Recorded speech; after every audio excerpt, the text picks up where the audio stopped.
So in chapter 9 of MacIntyre's After Virtue, he poses the question, Nietzsche or Aristotle? So after this long discussion, this is a fundamental, shall we say, existential kind of choice that MacIntyre thinks we have to make. And he says the vision of the contemporary world vision of it is largely a Weberian kind of view. And MacIntyre is full aware that many people are going to say, well, there's no real thing as the version of the vision of the world. Many liberals believe in a irreducible plurality of values. Socialists tend to think, well, no, the overall view is a kind of Marxist picture.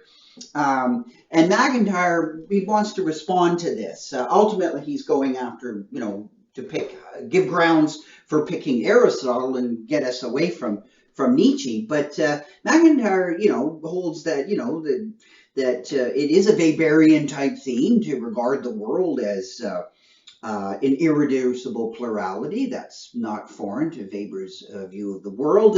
Marxists are really Marxists in rhetoric only. They're not really Marxists in the true sense of, Karl Marx's actual theory, and they're largely Weberian in substance. So it's not really the case that they're really socialists or even Marxists are real Marxists. Pretty contestable, but nonetheless, this is MacIntyre's view, and this Weberian view, according to MacIntyre, is ultimately rationally unsustainable. And it basically upholds itself through throwing up smoke screens, and it doesn't illuminate, it conceals rather than illuminate. And you can look at, MacIntyre gives another little story about certain words becoming detached from context and ultimately really losing their meaning, which we've seen in a number of passages. So the Aristotle or Nietzsche, well, Nietzsche saw the failure of the Enlightenment project, and the rational justifications were, again, according to Nietzsche, they were just smoke screens for what was really underneath it all or behind it all was the will to power.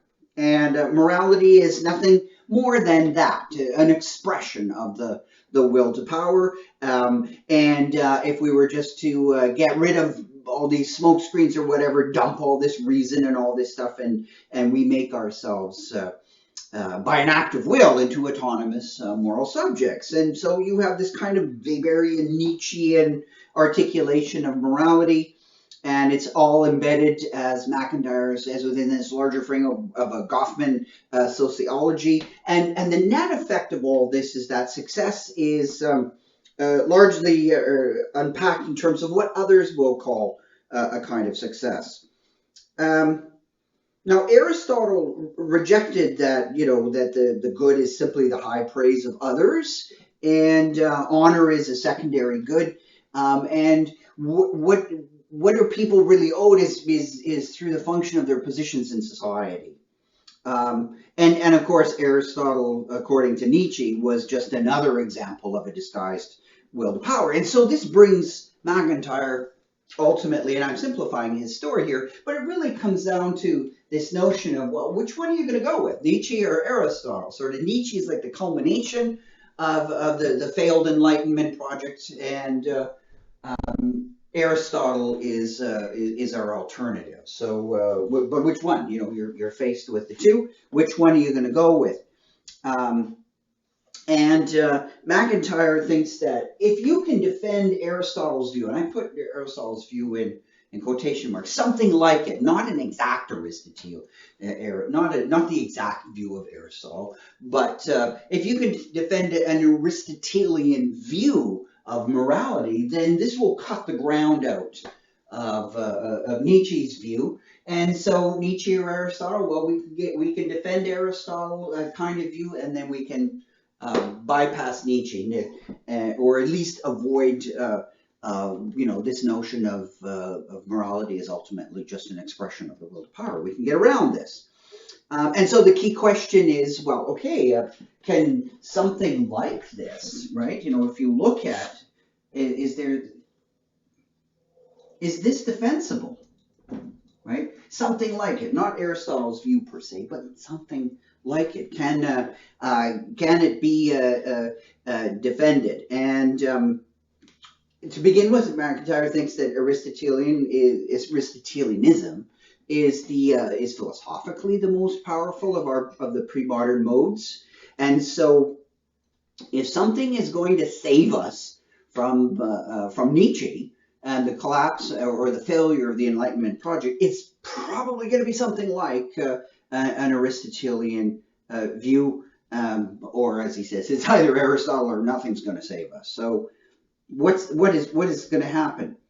So we'll follow through this, and so we've got to make a choice here. And Nietzsche basically exposed the failure of the Enlightenment moralities to to address things like what sort of person I'm to become, and in modern moralities, what rules are we to follow, and why obey them. And these become, highly puzzling. And so this is not a viable option. And for MacIntyre, it's going to be some kind of return, not like a return directly to Aristotle, but some form of Aristotle's philosophy. And this without, so you don't have rules. You can look at also on page 119, there is